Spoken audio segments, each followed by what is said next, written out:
It was on Easter last year when I awoke to a Facebook post from one of my friends that read, "Happy Zombie Day." Now, I must admit that although I had made some considerable shifts in my theology and religious understanding, I found this statement to be a bit irreverent. Happy Zombie Day?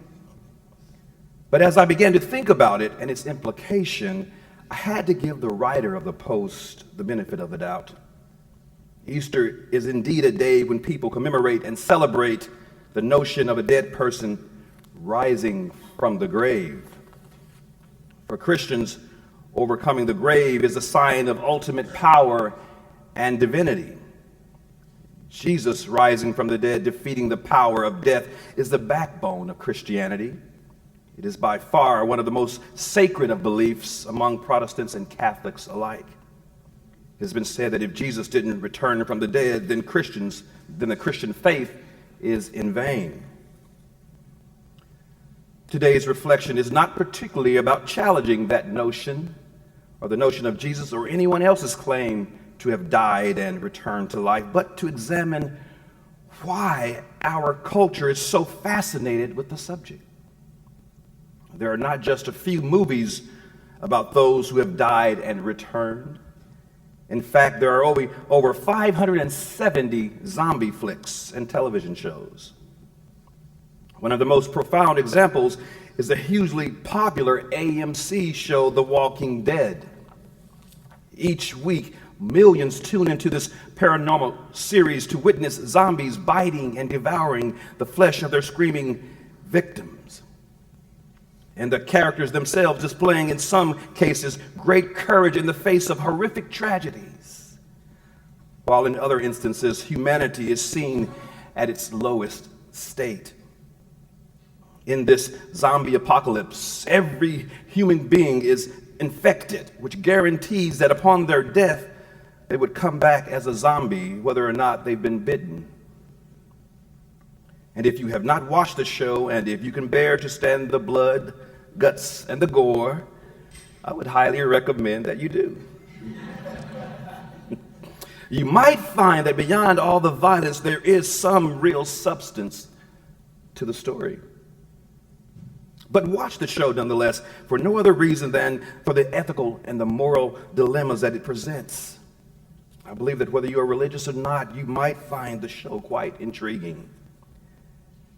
So what about this preoccupation with the resurrected corpses? Is it not because we desire to be immortal? The truth is that when we were young, death was the furthest thing from our minds. It was all about the future. In fact, most young people think that they are invincible and will live forever, often taking risks that most mature folks like you and I have learned long ago not to take. And speaking of the young folk, if you can stay the next two services, some of our brightest and most talented will share their dreams and talents with us, just like we've seen today with Emma Tracy. Thank you. Beautiful, beautiful. But the truth is, we are all fearful of our own mortality. You don't believe me? Let me say this. Every day, we wake up and try to put off the inevitable. We add makeup to cover our age spots and blemishes. We brush our hair in such a way as to hide our bald spots. We dress, well, I'm not talking about Marlon, he's too late. He's too far gone. We dress in clothing that someone 10 years younger would perhaps wear. These things are nothing more than reminders of our date with destiny. And no matter how much we fight and resist, we all have the disease, and none of us will get out of this thing alive. But most of us will go on avoiding thinking about it until there is perhaps some life event that awakens us up to this reality. So I understand why it is so important that so many people, for them to have hope that there is something more after death. The notion that this life is all there is can be quite unsettling, especially for those who don't feel that life has given them their fair share. So philosophers created the notion of this transcendence of ideas and forms. And religion created the concept of the reward of heaven and hell. All human constructs to battle the enormous weight of existence with its uncertainties and finality, and the never-ending quest to find the meaning of it all. Now, in the zombie apocalypse, there is no escaping the daily threats, nor finding any lasting sense of security. We see purity tried, truth is being denied, and innocence betrayed. It is an outrageous look at human behavior in extreme circumstances. In an article from Psychology Today, The Moral Molasses of the Walking Dead, Dr. Steven Schlossman, an assistant professor of psychiatry at Harvard Medical School, discusses the psychology behind the show. According to Schlossman, The Walking Dead keeps the outlandish authentic and real. In the article, he states, the show uses moral questions as a means of exploring the varied ways we humans react to terror. What happens when we are caught in desperate and traumatic situations, when all the rules are broken and chaos ensues? You see, surprisingly, the zombies are not the only threat. In their reality, the main group must fight the dead and also fear the living. And it is the living that they must defend themselves against the most. And in some ways, the living are more dangerous than the zombies. The living have seemed to have lost their sense of humanity and have become so desensitized to even basic moral and ethical and religious ideals. No one is safe. Women, children, and the elderly are all vulnerable. And death occurs often in tragic and heartbreaking ways. Even prominent characters have met horrible fates. The leader of the main group, Rick, has his own internal demons. And there are times when one has to question his ability to lead. But in trying to keep the group together, he builds and maintains key relationships within the group, knowing that their strength and survival lies in what they can accomplish together. Rick often has to deal with the challenges to his authority. He has to struggle against a type of rugged individualism that deems altruism to be a threat. This individualism suggests that everyone should fight for his or her own survival over and against the survival of the community. And despite the instances of heartbreak that the characters face, each must find the strength to move on. In this instance, the pain and loss of the characters mirrors real-world situations that many everyday people face daily. And so I ask, is this not a commentary on the very lives we live today? You see, the most interesting thing about nearly all of the zombie flicks is the loss of consciousness and humanity. The dead walk in search of nothing more than human flesh. For the walking dead, there is no consciousness, no morals, ethics, or religion. There are only automatic reflexes and instincts to bite and devour living flesh. In the apocalypse, children are not safe with their mothers. Fathers bite and devour their own sons and daughters, and husbands have no connection with their wives or vice versa. There is a total loss of memory, loss of feelings, loss of love, loss of affinity. Beyond our own deaths, isn't this the greatest and ultimate threat? That we lose our sense of consciousness, awareness, feeling, and empathy? And are these not the very things that make us human? The zombie apocalypse is not unlike the world we live in. Theirs is a terrifying apocalyptic world with complex issues and daily threats of danger, betrayal, loss of dignity, lack of self-worth, worth, and disregard for human life. Ours is a complex world with daily threats of danger, betrayal, loss of dignity, lack of self-worth, and disregard for human life. But in our world, it isn't the zombies among us that we should be concerned with. It is those who claim to be alive, but who aren't able to feel. Ours is not a zombie apocalypse, but you may never know this if you are looking from afar, witnessing how we treat one another. Would one have to ask whether our parents and grandparents were truly alive during the time when 6 million Jews perished in the Jewish Holocaust? And it would have been easy to blame older and past generations for the problems in the world, but in fact, it was in our lifetime that nearly 1 million men and women and children died in the Rwandan genocide. Were we alive? Can we claim to be alive when the pursuit of satisfying our hunger for power, pleasures, possessions, we exhibit such barbaric behavior that is not even common among the lowest of the animal kingdom? Are we not dead when our inhumanity rises to the point we kill for sport, for political and economic gain? Is it not incumbent upon us to learn to respect the intrinsic value of all of creation?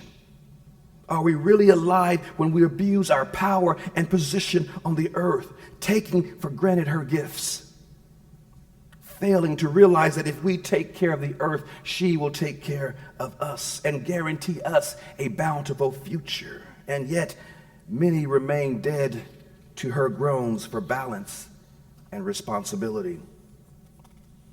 Are we not the walking dead when we in this nation have such an abundance of resources, yet we watch as thousands all over the globe die daily of hunger and preventable diseases? Surely we must question a human heart that could gun down innocent children in a school. For only a heart that is unable to feel, one that is dead beyond its own beats, could do such a thing. But how alive are we when these tragedies do little to motivate us to act, perhaps to rally Congress to institute new gun laws or to demand funding for mental health services? Is any church really alive that would protest at funerals claiming that God hates fags while taking pleasure in the death of his creation, when their own Bible in Galatians 5:15 warns them against biting and devouring one another, and which encourages them to love others as they would love their own selves? Are we alive? I often think about how any human heart could ever celebrate the tragic death of a fellow human. On the one side of this continuum, we mourn those we loved or respected who departed from us. On the other, we mourn the unrealized potential and perhaps deeply regretful choices of an opponent, but never do we rejoice in his ultimate demise. But nevertheless, as these tragedies happen, many of us are impervious to them, not because we do not watch the 24-hour news cycle, but because we have allowed our hearts to become numb to the plight of the rest of the world. How have some of us allowed ourselves to become so desensitized to the pain and misfortune of others, hoping that they would pull themselves out of their own dilemmas? So who are, I asked, the walking dead? Is it not those who are impervious or indifferent to the concerns and the needs of those around them? Those whose faith or non-faith encourages isolation and individualism over and above the needs of community? Those who claim freedom but whose faith only serves to keep them unaffected by what is going on in the world around them? These are those who not only desperately fight death, but who also fear living. They fear life. They fear loving, because loving often has losing. They fear trusting, because sometimes trusting involves heartbreak. They fear climbing because climbing sometimes involves falling. They fear embracing life in the fullest with all its pain and suffering, its joys and laughters. There's a story about a mother of a young child who one day asked him, "Besides the heart, what body part do you think is most important?" "The ears," the toddler hesitantly answered. She said, "Ears are important, but there are many deaf people who have achieved much potential." "No, honey, it's not the ears. Think about it, and I'll ask you again." A few years later, the mother repeated the question. "The eyes," said the adolescent. But this, too, was incorrect. Hands, legs, brain, liver were all incorrect. But one day, at a funeral of a loved one, the mother asked the now adult son the same question.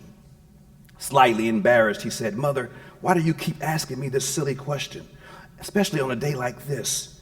I don't know the answer." She replied, "This is a very good day to ask the question and to teach a lesson, my son.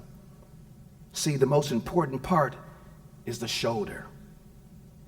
"A shoulder," said the son, "to rest my head on?" "No, dear," she replied. "Your shoulder when you lend it to another, to hold on to in the dark, to let stand on, to reach up,